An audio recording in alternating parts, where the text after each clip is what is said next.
नमस्कार. आज आपण कंट्रोल अँड कोऑर्डिनेशन टॉपिक मधला न्यूरल टिश्यू हा भाग पाहतोय. यापूर्वी आपण नर्वस सिस्टीम इन हायड्रा आणि नर्वस सिस्टीम इन प्लॅनेरिया हा भाग पाहिला. आता आपण न्यूरल टिश्यू किंवा नर्व सेल्स त्यांची रचना कशी असते हा भाग यामध्ये पाहणार आहे. The neural tissue consist primarily of two types of cells, namely the neurons and the neuroglia or the glial cells. काय म्हटलेलं आहे की नर्व सेल्समध्ये, नर्व टिश्यूमध्ये आपल्याला दोन भाग पाहायला मिळतात. एक सायटोप्लाझम असणाऱ्या सेलचं स्ट्रक्चर आणि लांब तंतू थ्रेड लाईक स्ट्रक्चर दिसतं. त्याला आपण काय म्हणतोय तर न्यूरॉन म्हणतोय. न्यूरॉन आणि न्यूरोग्लिया अशा दोन प्रकारच्या काय असतात. आपण न्यूरल टिश्यू पाहतोय. While a nerve is a bundle of axon. Neural tissue दोन प्रकारचे आहेत. एक प्रकार प्रायमरी स्ट्रक्चर आपण म्हटलेलं आहे की काय आहे, न्यूरॉन्स आहेत, नर्व सेल्स आहेत. आणि न्यूरोग्लिया ह्या थोड्याशा अनडेव्हलप्ड सेल्स आहेत, नर्व सेल्स आहेत. त्याला न्यूरोग्लिया किंवा त्याला ग्लियल सेल्स असं म्हटलेलं आहे. While a nerve is a bundle of exons, the word nerve is used for the bundles of axons outside the CNS, while inside the CNS for the same word tract is used. पहा काय म्हटलेलं आहे, nerve nerve म्हणतो आपण, चेतना तंतू म्हणतो. तंतू म्हणलं की काय आहे तर नर्व सेल्स ही हेक्सागोनल सेल्स आहे, स्टार शेप्ड स्ट्रक्चर आहे. आणि त्याच्या प्रत्येक टोकाला काय आहे की फायबर आहेत. एक म्हणजे एक्झॉन आणि दुसरं म्हणजे डेंड्रॉन म्हणतो. तर एक्झॉन म्हणजे लांब असणारे फायबर्स. असे अनेक सेलचे लांब फायबर पासून काय तयार होतो तर नर्व तयार होते आणि ह्या नर्वचा बंडल तयार होतो. हा नर्वच्या बंडलला म्हणजे जे सेंट्रल नर्वस सिस्टीम मधून जे बाहेर आलेले फायबर्स आहेत, नर्व एक्झॉनचे बंडल्स आहेत, त्यांना आपण काय म्हणतो नर्व म्हणतो किंवा नर्व बंडल्स म्हणतो. आणि सेंट्रल नर्वस सिस्टीम मध्ये म्हणजे ब्रेन आणि स्पायनल कॉर्ड हा सेंट्रल नर्वस सिस्टीमचा पार्ट आहे ह्युमन बिईंग मधला. ब्रेन आणि स्पायनल कॉर्ड यामध्ये जे तंतू आहेत त्यांना आपण काय म्हणत नाही, फायबर म्हणत नाही, त्यांना काय म्हणतो ट्रॅक्ट म्हणतो. ट्रॅक्ट म्हणजे मार्ग, ट्रॅक म्हणतो ना आपण, ट्रॅक रनिंग ट्रॅक तसा मार्ग. तर त्यातून तो संदेश काय होतो, त्या मार्गातून वहन केला जातो. पण ते सेंट्रल नर्वस सिस्टीम मध्ये आहे, ब्रेन मध्ये आणि स्पायनल कॉर्ड मध्ये हे अशा पद्धतीचे नर्व इम्पल्स ट्रान्समिट करणारे फायबर्स दिसतात. ह्या फायबर्सना आपण काय म्हणतोय ट्रॅक्ट असे म्हणतो. म्हणजे सीएनएस मध्ये असणाऱ्यांना ट्रॅक्ट म्हणायचे. सेंट्रल नर्वस सिस्टीम ब्रेन आणि स्पायनल कॉर्ड पासून बाहेर गेलेले जे फायबर्स आहेत त्यांना मात्र आपण काय म्हणतो, नर्व म्हणतो की नर्व फायबर म्हणतो किंवा नर्व बंडल म्हणतो. हे दोन भाग लक्षात घ्या. The nerves may be sensory or motor or mixed.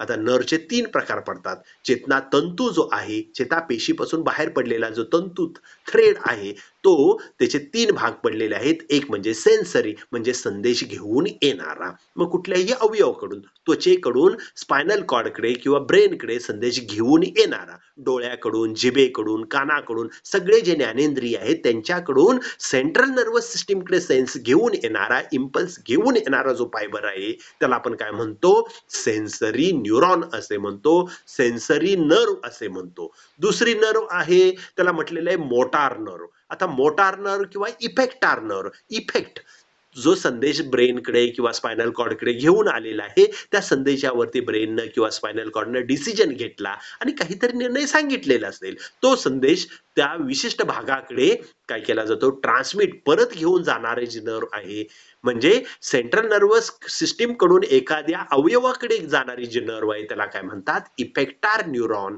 किंवा त्याला दुसरं नाव आहे motor neuron.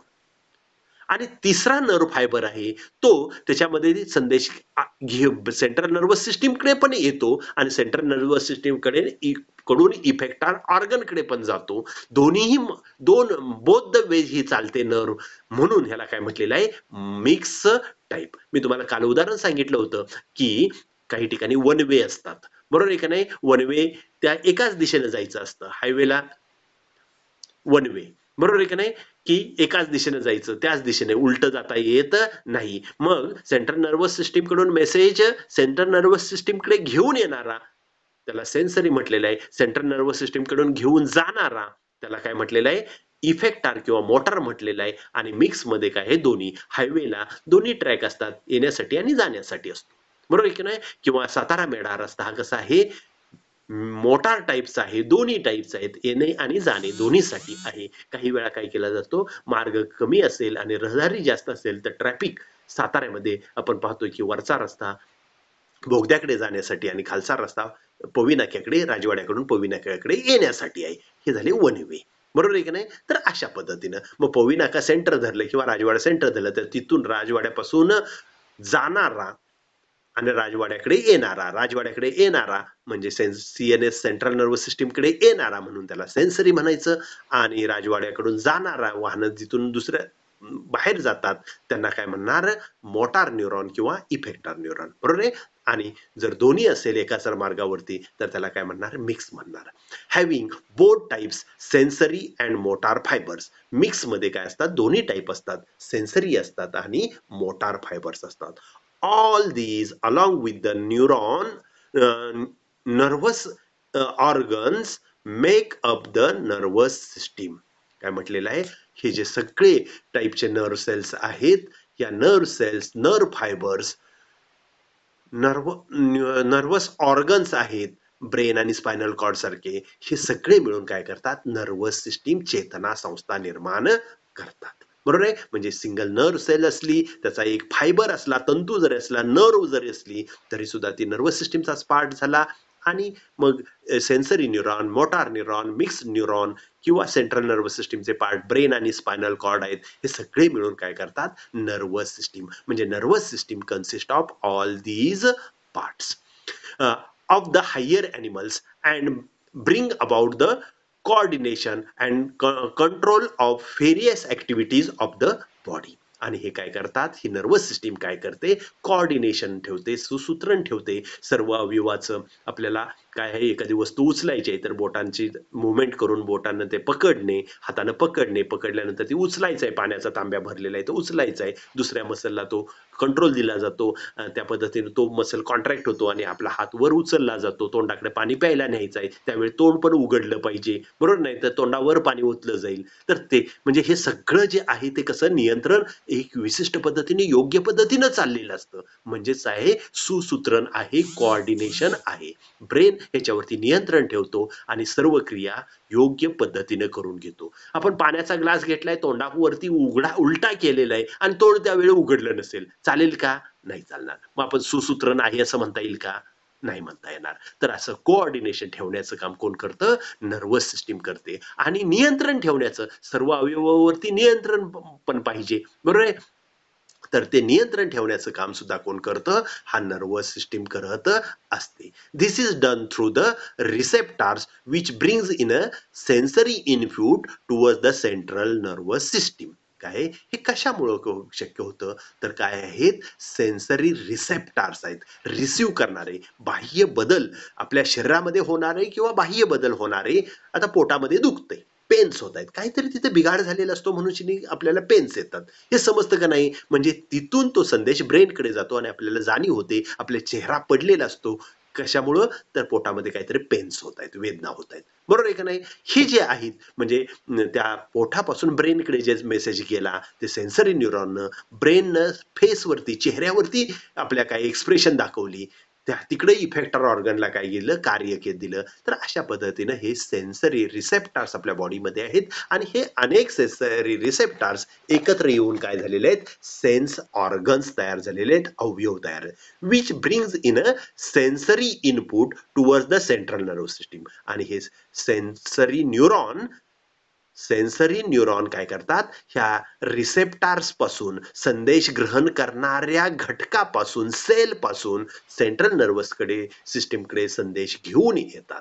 Processing is carried out in the CNS. त्याच्यावरती प्रक्रिया करण्याचं आता काय करायचंय उदाहरण सांगतो म्हणजे तुमच्या लक्षात येईल.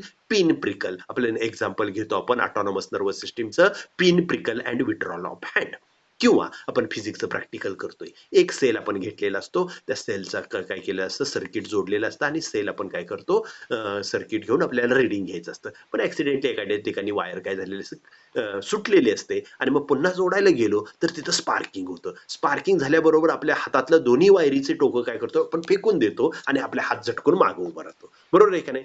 इथं आपण डिसिजन ह्या ठिकाणची जी क्रिया झाली ही कशी क्रिया झालेली आहे, तर आपल्याला तिथं स्पार्किंग झालेलं दिसलं, करंट तिथं आहे हे लक्षात आलं, शॉक बसेल असं आपल्याला डोक्यात आलं आणि आपण काय केला, हात आपण काय केला, झटकून टाकला.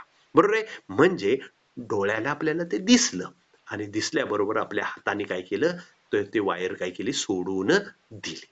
बरोबर आहे की नाही? तर ही जी क्रिया आहे ही सेन्सरी म्हणजे डोळ्याकडून मेसेज आला ब्रेनला आणि ब्रेननं काय केलं, हाताच्या मसलला, स्नायूंना कार्य दिलं आणि आपण काय केली, बोटं सोडून शिनी ती वायर हातातनं सोडून फेकून दिली. बरोबर आहे? तर अशा पद्धतीनं हे कार्य आपलं चालतं. This is done through the receptors which brings the sensory input toward the central nervous system. आणि मग हे प्रोसेस, या प्रोसेसमध्ये काय होत असतं की आपल्याला डोळ्याने दिसलं स्पार्किंग झालेलं, ते ब्रेनकडे किंवा स्पायनल कॉर्डकडे सेन्सरी न्यूरॉन घेऊन येतो. ब्रेन किंवा स्पायनल कॉर्ड त्याच्यावरती डिसिजन घेतो. आता या प्रक्रियेमध्ये करायचं काय, तर आधी आपण सुरक्षित राहणं गरजेचं आहे. त्यासाठी आपण काय करूया, हातातल्या वायरी टाकूया आणि हात बाजूला घेऊया. बरोबर आहे? मग ब्रेननं डिसिजन किंवा स्पायनल कॉर्डनं डिसिजन घेतला आणि इफेक्टर न्यूरॉनला मेसेज दिला. इफेक्टर न्यूरॉननं काय केलं, आपल्या हाताच्या स्नायूंना ती कृती सांगितली, त्या पद्धतीनं कृती झाली. अशा पद्धतीने काय होतं, हे प्रोसेसिंग प्रक्रिया जी आहे ती सीएनएस सेंट्रल नर्वस सिस्टीम मध्ये होते. त्याच्यावर काय करायचं, डिसिजन घ्यायचं काय, पुढं आपण रस्त्याने चाललेलो आहे, मागं धड धड धड आवाज आला, कदाचित पाठीमागच्या वाहनाचा टायर तुटलेत, अंगावर येईल का, म्हणून आधी पहिल्यांदा काय करू, आपण पळून बाजूला जाऊ, रस्त्याच्या कडेला जाऊ आणि मग मागं बघू काय झालंय ते. बरोबर आहे? तर त्यासाठी डिसिजन ब्रेननं डिसिजन घेतला. हा सेंटर ह्याच्यामध्ये काय होतो, प्रोसेसिंग ही क्रिया ही कुठं होते, सीएनएस मध्ये होते. And then through the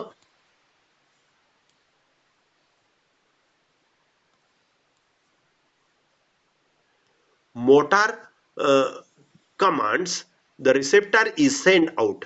central nervous सिस्टीमनं जो मेसेज आलेला आहे त्याच्यानुसार काय केले, सेंट्रल नर्वस सिस्टीम मध्ये त्याच्यावर प्रक्रिया झाली आणि इफेक्टर न्यूरॉनला काय केलं, मोटार न्यूरॉनला संदेश देऊन टाकला. The nerve arising from the cyton of the CNS travel through the body transmitting the nerve impulse to and from the CNS. काय आहे की हे या ठिकाणी nerve impulse to and fro दोन्ही दिशेने, काही ठिकाणी मोठार मिक्स्ड न्यूरॉन असतात, तिथं दोन्ही ठिकाणी काय केले जातात, ट्रान्समिट केले जातात. आता न्यूरॉन नर्व सेल्स असते कशी, नर्व सेललाच काही शब्द आपण वापरतो, न्यूरॉन शब्द वापरतो. न्यूरॉन्स म्हणजे चेतापेशी. बरोबर आहे? 8वी-9वी मध्ये तुम्ही अभ्यासलेली आहे ती चेतापेशी कशी रचना आहे आपण पाहूया. तर ही नर्व सेल्स पहा, आपण त्याच्यामध्ये इथं दाखवलेले ही एक प्रकारची नर्व सेल्स आहे. अशा पद्धतीच्या हे सेल्स दाखवलेले आहेत.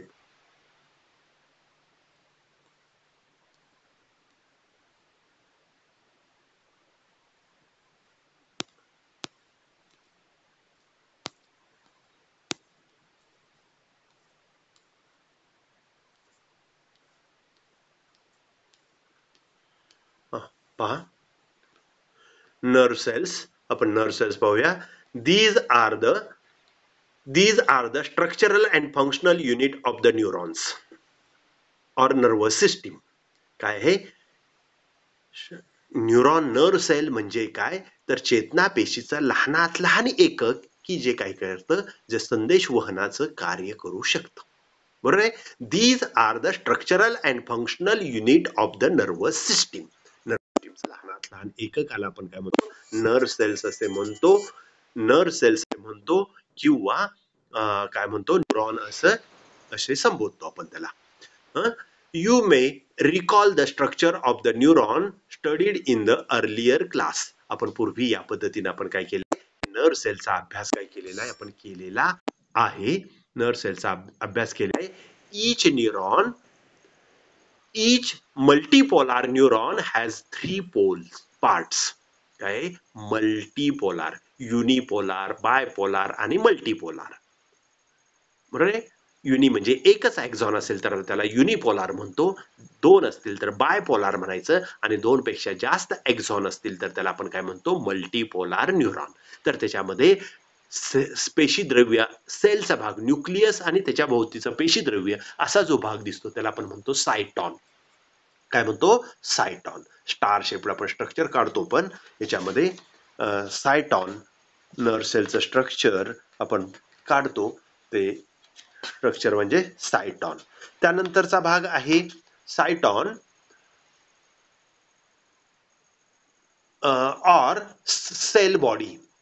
डेंड्रॉन्स, लहान लहान तंतू त्याच्या टोकापासून बाहेर पडलेली जी असतात त्यांना काय म्हणतो आपण, डेंड्रॉन्स म्हणतो. And exons. पहा, तुम्हाला ही नर्व सेलची रचना आधीच झालेली आहे, त्यामुळे आपल्या अभ्यासक्रमात दिलेली नाही, तुम्ही तिथून घ्या म्हणून सांगितलेलं आहे.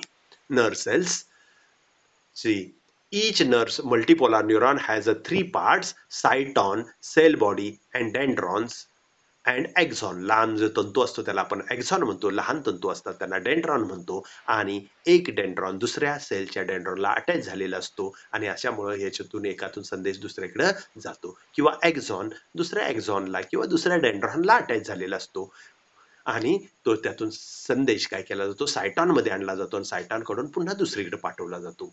The cyton has a distinct central nucleus. Cyton मध्ये आपल्याला काय दिसतो, ठळक असा स्पष्टपणे काय दिसतो, केंद्रक दिसतो. Cyton has a central nucleus, distinct central nucleus with a nucleolus and neuroplasm. काय आहे त्याच्यामध्ये मध्यभागी, सायटॉनच्या मध्यभागी तुम्हाला काय दिसेल तर न्यूक्लियस दिसेल, आणि त्याच्यामध्ये काय असेल, cyton has the distinct central nucleus with a nucleolus. त्याच्यामध्ये ठळक असा न्यूक्लिओलस सुद्धा न्यूक्लियस मध्ये दिसतो, आणि न्यूरोप्लाझम. आता पेशीमध्ये जे द्रव्य असतं त्या पेशी द्रव्याला आपण काय म्हणतो, सायटोप्लाझम म्हणजे पेशी द्रव्य. पण नर्व सेल मध्ये जे द्रव पदार्थ असतो ते ही पेशी, त्या नर्व सेल त्याचं द्रव्य म्हणून पेशी द्रव्यच आहे, पण नर्व सेल मध्ये आहे म्हणून याला काय म्हणतात, न्यूरोप्लाझम म्हणतात. काय म्हणतात, न्यूरोप्लाझम. तसंच मसल सेल मध्ये जे असतं त्याला मायोप्लाझम, मायो म्हणजे मसल, मायोप्लाझम म्हणतात. पहा फरक काय आहे. कुठल्याही सेलमध्ये पेशीद्रव्य, जे द्रव पदार्थ असतो त्याला आपण काय म्हणतो, पेशीद्रव्य म्हणतो, सायटोप्लाझम म्हणतो. पण नर्व सेलमध्ये जे द्रव पदार्थ आहे त्याला मात्र काय म्हणतात, न्यूरोप्लाझम म्हणतात, आणि मसल सेलमध्ये जे द्रव पदार्थ आहे त्याला काय म्हणतात, मायोप्लाझम असे म्हणतात. लक्षात ठेवा हे तीन शब्द. Clear film of cytoplasm surrounding the nucleus around which there are a neurofibrils. काय मध्यभागी केंद्रक तुम्हाला दिसेल, न्यूक्लियस दिसेल, आणि त्याच्या भोवती काय असेल, न्यूरोफायब्रिल्स असतील, फाईन असे तंतू असतात. नेल्सल्स ग्रॅन्युल्स अँड अदर ऑर्गॅनिलीज. आता पेशी सेल म्हटलं की केंद्रकाला सेल मेम्ब्रेन आलं, त्या मेम्ब्रेनला न्यूरोलेमा म्हणतात. सायटोप्लाझम जसं म्हणतो, न्यूरोप्लाझम म्हणतात, न्यूरोप्लाझम, न्यूरोलेमा आपण सेल मेम्ब्रेनला म्हणतो न्यूरोलेमा. आणि ह्या पेशीद्रव्यामध्ये केंद्रकामध्ये ही सेल आहे, तसं मग तुम्ही डायग्राम मध्ये पहा, ही सेल दिसते ब्ल्यू कलरची, व्यवस्थित दिसेल पहा.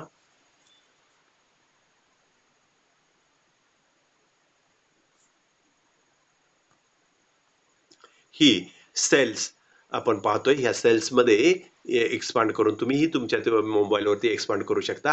ही एक नर्व सेल आहे असं समजा की, आणि ह्याच्यावरती अनेक काय आहेत, लांब तंतू आहेत, म्हणजे ते डेंड्रॉन एक्झॉनच आहेत असं समजू. तर न्यूक्लियस आहे, न्यूक्लियसमध्ये च्या सभोवती काय पेशीद्रव्य आहे, त्याला न्यूरोप्लाझम म्हणतो. आणि ह्या न्यूरोप्लाझममध्ये पेशी अंगके असतात, सेल ऑर्गॅनिलीज. आपण पाहिलेलं आहे की सेलमध्ये वेगवेगळे पेशी अंगके असतात, म्हणजे गॉल्गी बॉडीज, लायसोसोम, मायटोकॉन्ड्रिया, रायबोसोम्स, बरोबर आहे का नाही. अशा पद्धती सेल, ॲनिमल सेल असेल तर त्याच्यामध्ये सायटोप्लाझम काय नसणार आहे, क्लोरोप्लास्ट तेवढं नसणार आहे. बाकीचे सगळे सेल ऑर्गॅनिलीज काय असणार आहेत, ह्या नर्व सेलमध्ये सुद्धा आपल्याला काय होतात, पाहायला मिळतात. तर अशा पद्धतीनं नर्व प्लाझम, आणि त्याच्यामध्ये एक विशिष्ट असे ग्रॅन्युल्स, कण दिसतात, डार्क असे स्पॉट दिसतात. त्या स्पॉटला निसल्स ग्रॅन्युल, निसल नावाच्या शास्त्रज्ञाने ते पहिल्यांदा आयडेंटिफाय केले म्हणून त्याला काय म्हटलेलं आहे, Nissl's granules. neurofibrils, Nissel's granules, and other cell organelles. Nissel's granules are riboprotein component. Nissel's granules कशाचे बनलेले आहेत, तर रायबोप्रोटीन पासून बनलेले आहेत. They play an important role in synthesis of enzyme required for formation of neurotransmitter. काय म्हटलेलं आहे, नर्वस सिस्टीम मधनं जो मेसेज ट्रान्समिट केला जातो, वहन केला जातो, त्यासाठी लागणारे वेगवेगळे वीकर एन्झाइम्स म्हणतो आपण त्यांना, ते एन्झाइम्स तयार करणे हे कुणाचं काम आहे, नेसल्स ग्रॅन्युलचं. इतर सेल मध्ये, बॉडीच्या इतर सेल मध्ये हे ग्रॅन्युल्स नसतात, म्हणून ते संदेश वहन करू शकत नाहीत.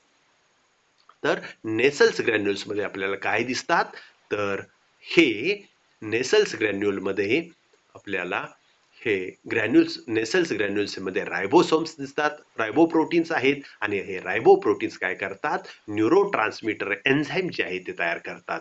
न्यूरोफायब्रिल्स play an important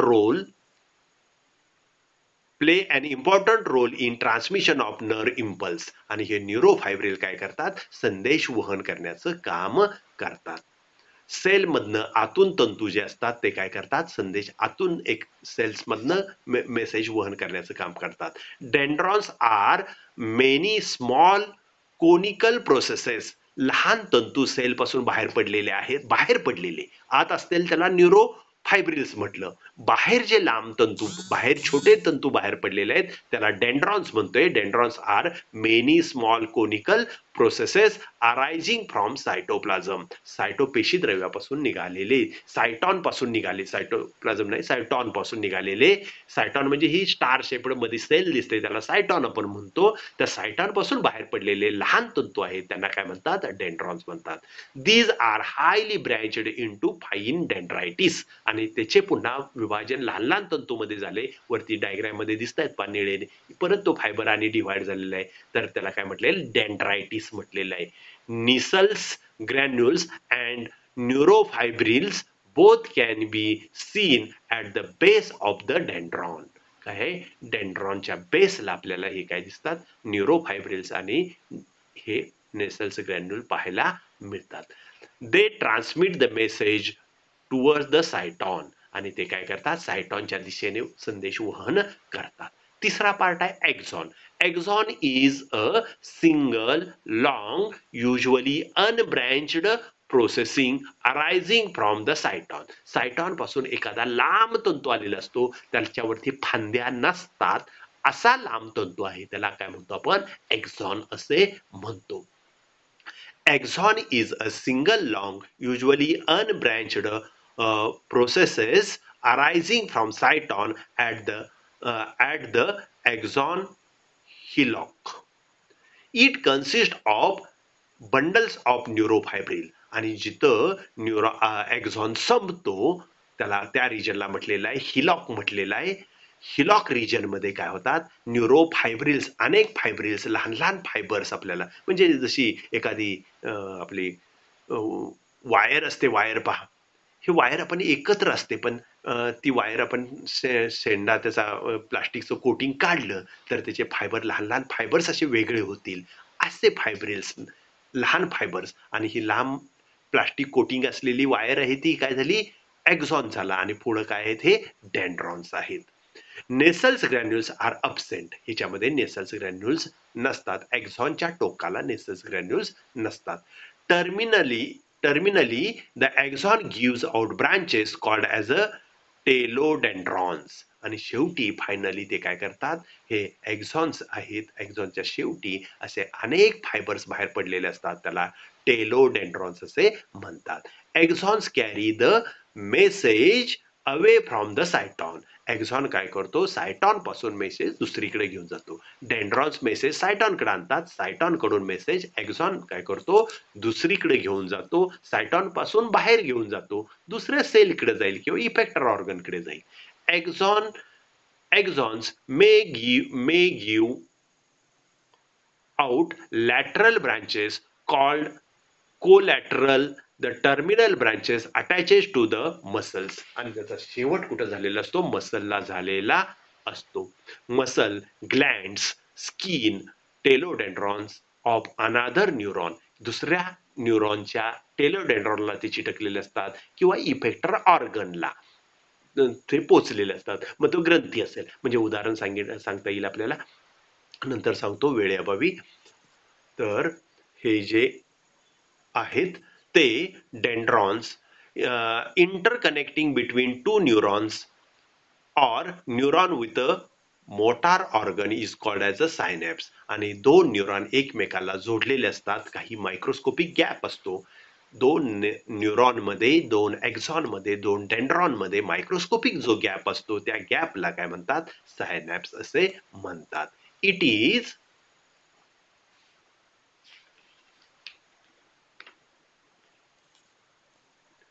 It is usually exodendronic or may be axonic, axosomatic or dendrodendronic. काय आहे हे? तर हे कुणाशी कोण कुणाला जोडला जातो, एक्झॉन डेंड्रॉनला जोडलेला आहे म्हणून एक्झोडेंड्रॉनिक म्हणायचं. और मे बी एक्झॉनिक, म्हणजे एक्झॉन एका सेलचा एक्झॉन दुसऱ्या सेलच्या एक्झॉनला जोडला असेल तर एक्झॉनिक म्हणायचं. एक्झोसोमॅटिक, एक्झॉन आपल्या बॉडी सेल्सला जोडला असेल तर त्याला एक्झोसोमॅटिक, सोमॅटिक सेल म्हणजे बॉडी सेल्स. डेंड्रोडेंड्रॉनिक, डेंड्रॉन एक डेंड्रॉन एका सेलचा डेंड्रॉन दुसऱ्या सेलच्या डेंड्रॉनला जोडलेला असेल तर डेंड्रोडेंड्रॉनिक असं म्हणतात. The cyton and generally found out the brain spinal cord. The cyton are generally found inside the brain and spinal cord and in the ganglia. Small group of cells bodies. पहा इथं मला टायमिंग संपला असेल आणि मी screen share केल्यामुळं काय होत नाही, मला टायमिंग किंवा ऑफ झालेलं लक्षात येत नाही, समजतच नाही, काही स्क्रीनवर येतच नाही. त्यामुळं तुमचा जर बंद झाला असला, तुम्ही आउट झाला असला, हो झाला की मला फोन करून सांगा की सर संपलेला आहे. कारण 26 मिनिटं माझ्याकडे आता 26-27 मिनिटं झालेली आहेत. बरं ठीक आहे, आपण इथं थांबूयाच, म्हणजे काय प्रॉब्लेम यायचा नाही. तुम्हाला परत एकदा सांगतोय